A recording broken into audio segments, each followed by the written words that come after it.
जब हम दुष्कर्म की बात करते हैं तो सबसे पहले हमारे सामने एक लड़की का दर्द भरा चेहरा नजर आता है। लेकिन एक अजीब सी खामोशी तब होती है जब यही दुष्कर्म किसी लड़के के साथ होता है। ऐसे ही कुछ केसेस मैंने इस चैनल पे कवर किए हैं और ऐसा ही एक केस मैं आज आपके सामने लेकर आया हूँ। इस केस की शुरुआत होती है मुंबई के टार्डियो से, जहां 4 जून 2023 को यूपी से एक लड़का अपनी 10th की पढ़ाई क्लियर करके मुंबई शहर में अपने आंटी अंकल के घर पे आगे की पढ़ाई करने आता है। वो लड़का अपने माता पिता के साथ यूपी के एक गांव में रहता था। उस लड़के के माता पिता ने सोचा कि क्यों ना अपने बेटे को मुंबई शहर में पढ़ाई के लिए भेज दिया जाए, जहां पर उसके आंटी अंकल एक चौल में रहते थे। उस लड़के के माता पिता को यही उम्मीद थी कि उनका बेटा मुंबई जैसे शहर में रहकर एक अच्छी पढ़ाई करेगा और आगे जाकर उनका नाम रोशन करेगा। लेकिन उन्हें क्या पता था कि इसी मुंबई शहर में उनके बेटे के साथ कुछ ऐसा हो जाएगा जिसकी उन्होंने शायद कभी कल्पना भी नहीं की होगी। वो लड़का एक नए सपने लेकर मुंबई में अपने आंटी अंकल के घर पे शिफ्ट हो जाता है। उस लड़के ने बहुत सारे सपने देखे हुए थे कि मैं मुंबई में रहकर अच्छी पढ़ाई करूंगा, अच्छे स्कोर करूंगा और आगे जाकर एक बहुत अच्छी नौकरी पाऊंगा। वो लड़का अब अपनी आंटी अंकल के साथ उस चौल में रह रहा था। उस लड़के के अंकल की उम्र लगभग 45 साल थी, जो कि एक प्राइवेट कंपनी में जॉब करते थे। वो सुबह अपनी जॉब पे जाते और देर शाम तक घर वापस आते। उस लड़के की आंटी की उम्र 40 साल थी, जो कि एक हाउसवाइफ थी।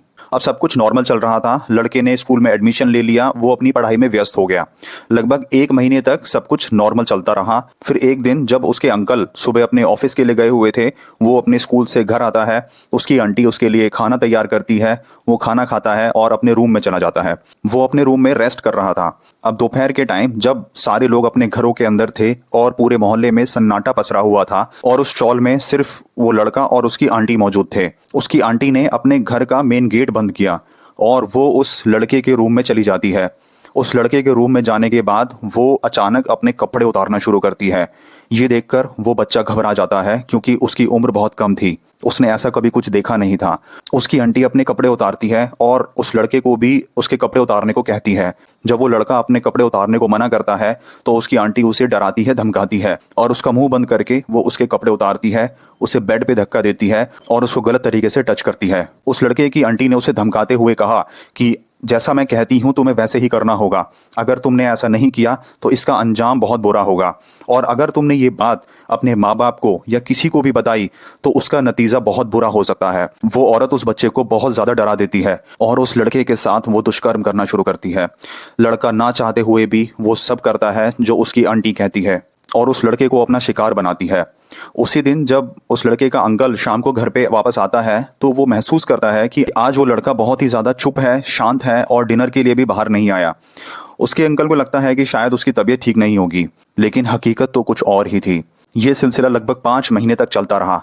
जब भी उस लड़के का अंकल अपने ऑफिस के लिए बाहर जाता और वो बच्चा अपने स्कूल से घर आता, उसकी आंटी उसके साथ दुष्कर्म करती और उसको अपना शिकार बनाती। उस मासूम लड़के को ना चाहते हुए भी ये सब करना होता।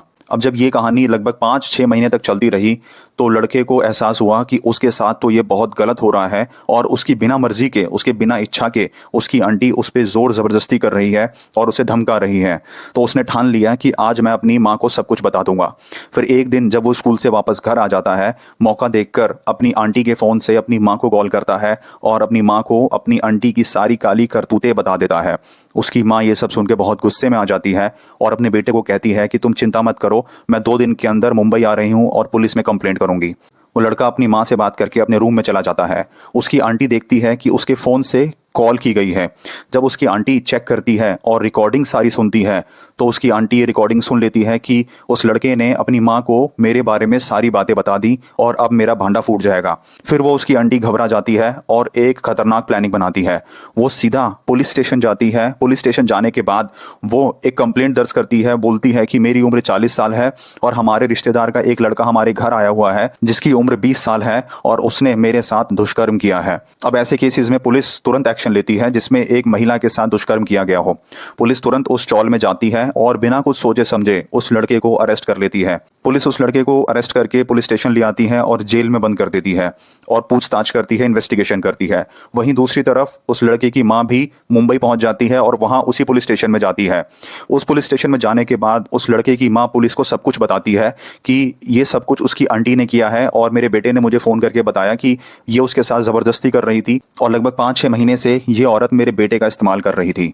पुलिस ने जब डीपली इन्वेस्टिगेट किया, उस बच्चे से पूछताछ की, उसकी आंटी को बुलाया गया और अपने तरीके से सख्ताई से पूछताछ किया गया, तो पता चला कि इसके पीछे सिर्फ उसकी आंटी का हाथ है और सच सामने आया। इसमें यह भी पता चला कि उस बच्चे की उम्र 20 साल नहीं बल्कि 18 से भी कम है। वो बच्चा एक माइनर है जिसका इस्तेमाल उस औरत ने किया। पुलिस तुरंत उस औरत को अरेस्ट कर लेती है और उस पर मुकदमा दर्ज करती है। आपको क्या लगता है कि उस लड़के को न्याय मिल पाएगा? हमारे कानून में लड़की के साथ हुए दुष्कर्म को लेकर पनिशमेंट है, लेकिन क्या लड़के के साथ हो रहे दुष्कर्म को लेकर कोई पनिशमेंट है? तो आप कमेंट में बताइए। और अपने बच्चे का ध्यान रखिए, किसी पे भी ट्रस्ट करके अपने बच्चे को किसी के भी घर ज्यादा समय तक ना रहने दें। आपको नहीं पता कि आपसे जो लोग बहुत अच्छे से बात कर रहे हैं, कल को वो आके आपको ही सांप की तरह डस दें। तो आपको किसी पे ब्लाइंडली ट्रस्ट नहीं करना चाहिए। अपने बच्चों का ख्याल रखें, अपने पेरेंट्स का ख्याल रखें, अपनी फैमिली का ख्याल रखें। तो ये था आज का केस। मिलते हैं अगले केस में एक नई कहानी के साथ। तो ऐसे ही ट्रू क्राइम स्टोरीज देखने के लिए वीडियो लाइक करके चैनल सब्सक्राइब कर दें, बेल आइकन प्रेस कर दें जिससे नेक्स्ट वीडियो आपसे मिस ना हो।